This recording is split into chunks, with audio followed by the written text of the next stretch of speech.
Shalom. Bertemu lagi dalam pembelajaran pendidikan agama Kristen dan budi pekerti hari ini. Materi kita hari ini yaitu mengenal gerejaku. Khusus untuk kelas 9 SMP Negeri 3 Marbau.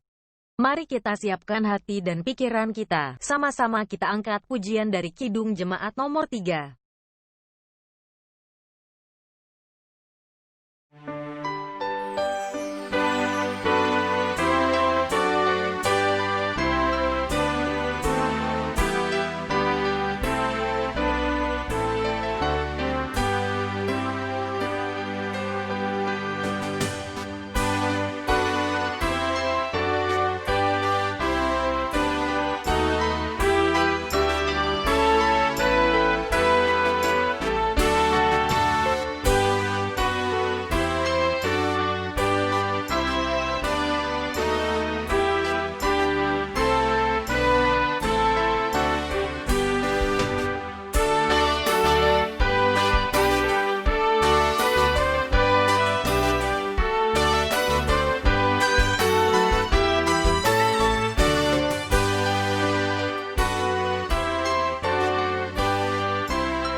Marilah kita berdoa.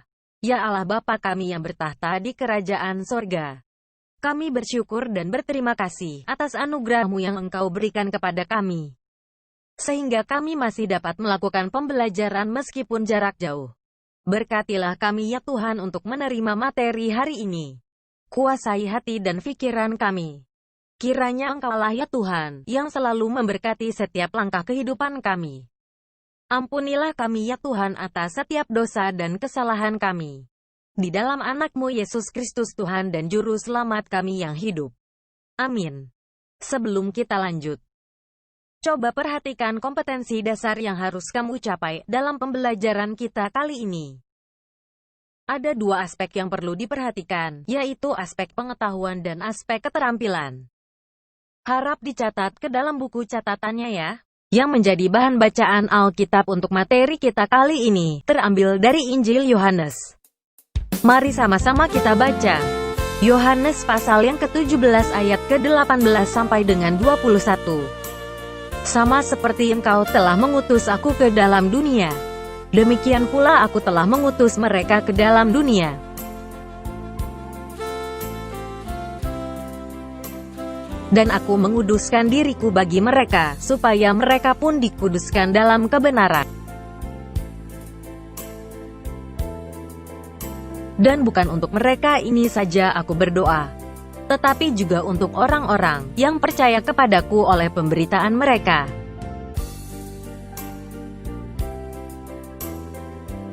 supaya mereka semua menjadi satu, sama seperti Engkau, ya Bapa, di dalam aku dan aku di dalam Engkau, agar mereka juga di dalam kita, supaya dunia percaya bahwa Engkaulah yang telah mengutus aku.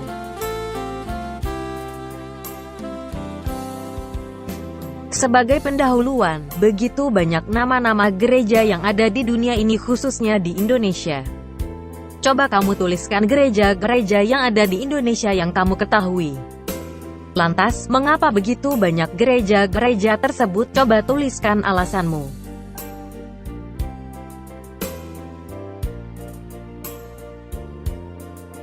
Gereja yang terpecah-pecah. Perpecahan pertama. Dalam Injil Yohanes pasal yang ke-17 ayat ke-21, kita menemukan salah satu doa Tuhan Yesus yang sangat penting. Pada perjamuan terakhir bersama murid-muridnya, Tuhan Yesus berdoa agar murid-muridnya dan semua pengikutnya tetap bersatu.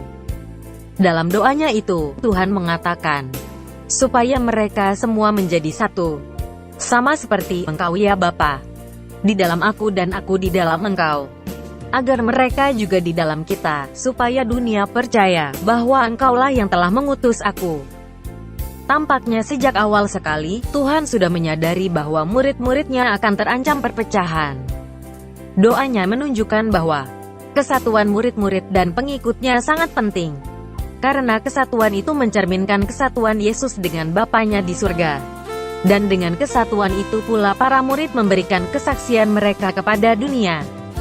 Masalahnya, bagaimana kita dapat memberitakan kepada dunia bahwa Tuhan Yesus telah mendamaikan seluruh umat manusia kepada Bapa di surga dan dengan sesamanya manusia? Keterpecahan manusia dan terutama sekali keterpecahan gereja adalah sebuah skandal atau batu sandungan yang sangat mengganggu dalam kehidupan kita sebagai manusia. Tidak mengherankan apabila, meskipun Tuhan Yesus telah berdoa memohon kepada Allah Bapa agar murid-muridnya dan kita semua para pengikutnya tetap hidup dalam persatuan, pada kenyataannya kita melihat bahwa perpecahan tetap terjadi. Dalam Kisah Para Rasul pasal 15 kita menemukan bagaimana gereja perdana diperhadapkan dengan sejumlah pertanyaan yang berat yang mengancam gereja untuk terpecah. Ketika itu muncul pertanyaan yang sangat mendesak. Apakah orang-orang bukan Yahudi yang ingin menjadi Kristen harus terlebih dahulu menjadi Yahudi? Ada beberapa pemimpin gereja saat itu yang menuntut agar orang-orang Yahudi yang ingin menjadi Kristen terlebih dahulu harus disunat, lalu mereka diwajibkan menjalankan seluruh hukum Taurat. Mereka dipimpin oleh Petrus dan Yakobus. Kelompok lain, yang dipimpin oleh Paulus, tidak setuju. Mereka berpendapat bahwa untuk menjadi Kristen, menjadi pengikut Kristus, orang tidak perlu menjadi Yahudi terlebih dahulu. Mereka dapat langsung datang kepada Kristus, dan tidak perlu lagi dibebani dengan aturan-aturan Taurat.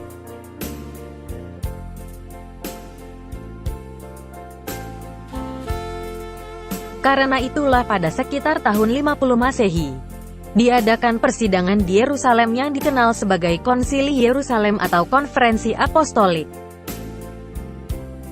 Dicapailah kesepakatan untuk memberlakukan peraturan minimal untuk orang Kristen, yaitu mereka harus menjauhkan diri dari 1. Makanan yang dipersembahkan kepada berhala, 2. Darah, 3. Daging binatang yang mati dicekik, dan 4. Percabulan. Tertulis dalam Kisah Para Rasul pasal 15 ayat 29. Keempat peraturan ini sudah dianggap cukup untuk seorang Kristen, sehingga menjadi Kristen tidak berarti menjadi Yahudi terlebih dahulu.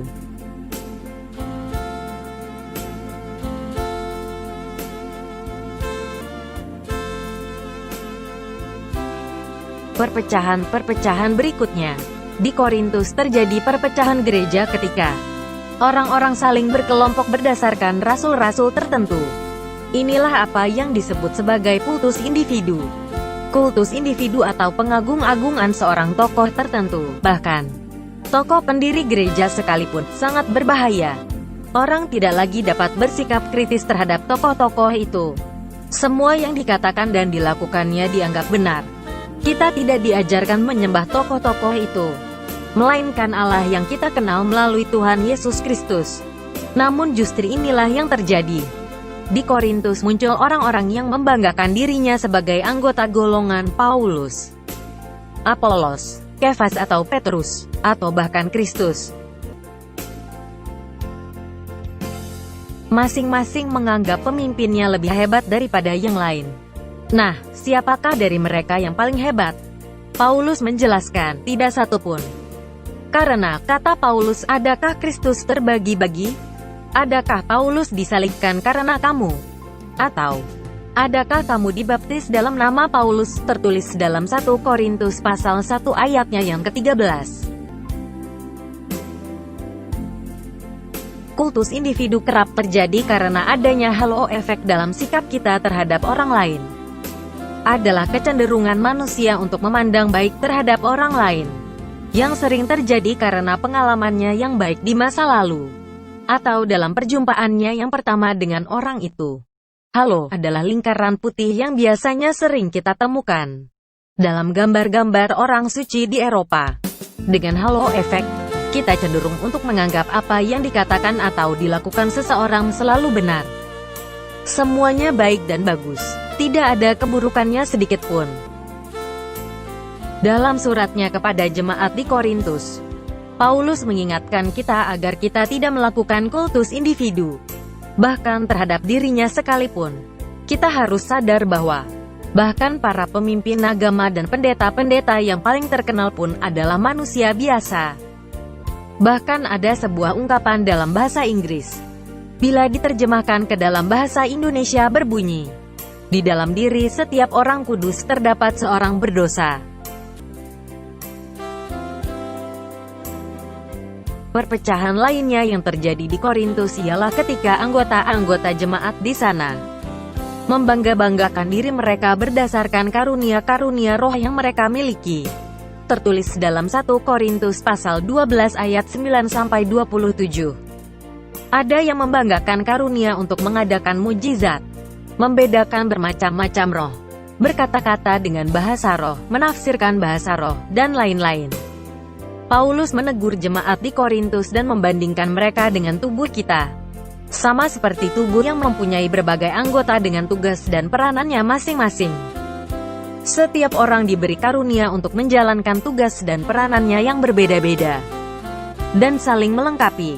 Karena itu sungguh keliru bila mereka lalu saling menganggap sesama mereka lebih rendah dan tidak berguna. Contoh yang diberikan Rasul Paulus, bahwa seluruh gereja itu serupa dengan tubuh manusia yang harus saling bekerja bersama-sama. Di zaman modern, muncul seorang pakar sosiologi yang bernama Talcott Parsons. Tahun 1902 sampai tahun 1979. Yang mengembangkan yang disebutnya sebagai teori sistem. Dengan teori sistem, Parsons membandingkan sebuah masyarakat atau organisasi dengan sebuah organisme yang hidup. Masing-masing bagiannya, walaupun berbeda-beda, bekerja untuk tujuan yang sama. Masing-masing akan berusaha melindungi dan menolong yang lain.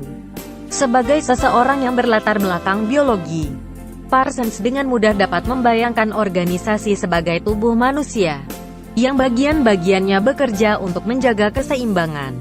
Bila penyakit menyerang, seluruh unsur dalam tubuh akan bekerja bersama-sama untuk melawannya dan mengembalikan keseimbangan pada tubuh itu.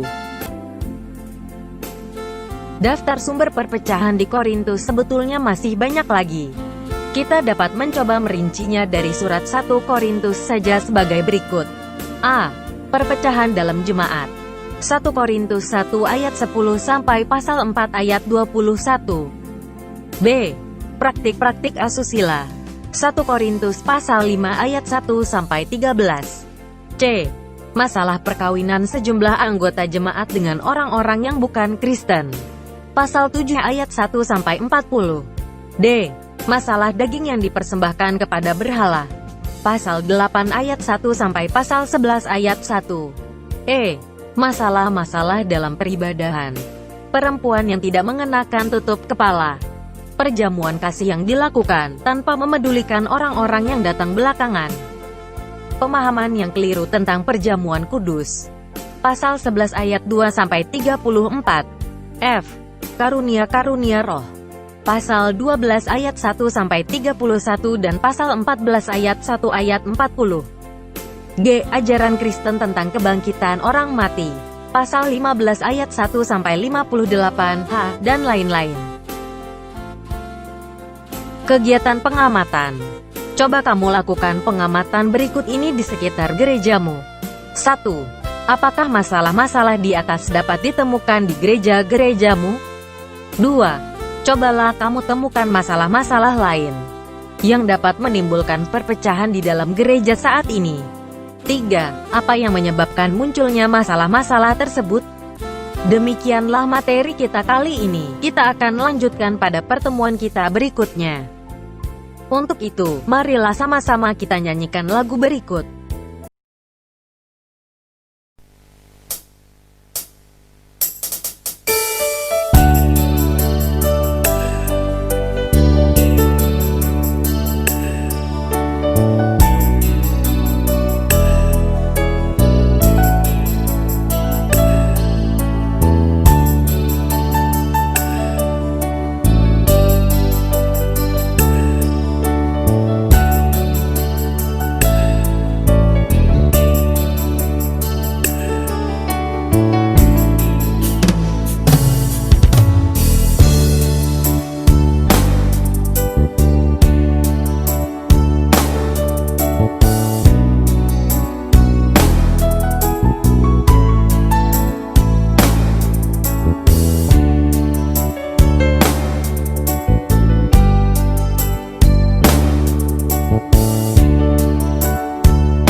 Marilah kita berdoa. Terima kasih ya Allah Bapa, atas kesempatan yang Engkau berikan untuk kami. sehingga kami dapat belajar materi mengenal gerejaku.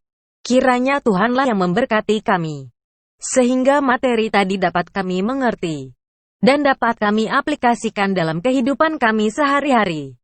Terutama untuk kami dapat bersatu, meskipun kami datang dari denominasi gereja yang berbeda. Jauhkanlah dari kami ya Tuhan, hal-hal yang dapat memecah belah gerejamu. Di dalam nama anak-Mu Yesus Kristus Tuhan dan Juru Selamat kami yang hidup. Marilah bersama-sama kita mengucapkan doa Bapa kami. Bapa kami yang di sorga, dikuduskanlah nama-Mu.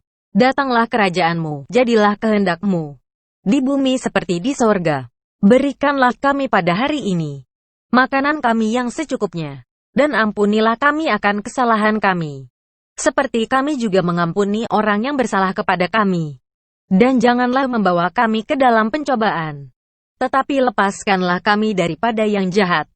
Karena Engkaulah yang mempunyai kerajaan, dan kuasa, dan kemuliaan sampai selama-lamanya. Amin.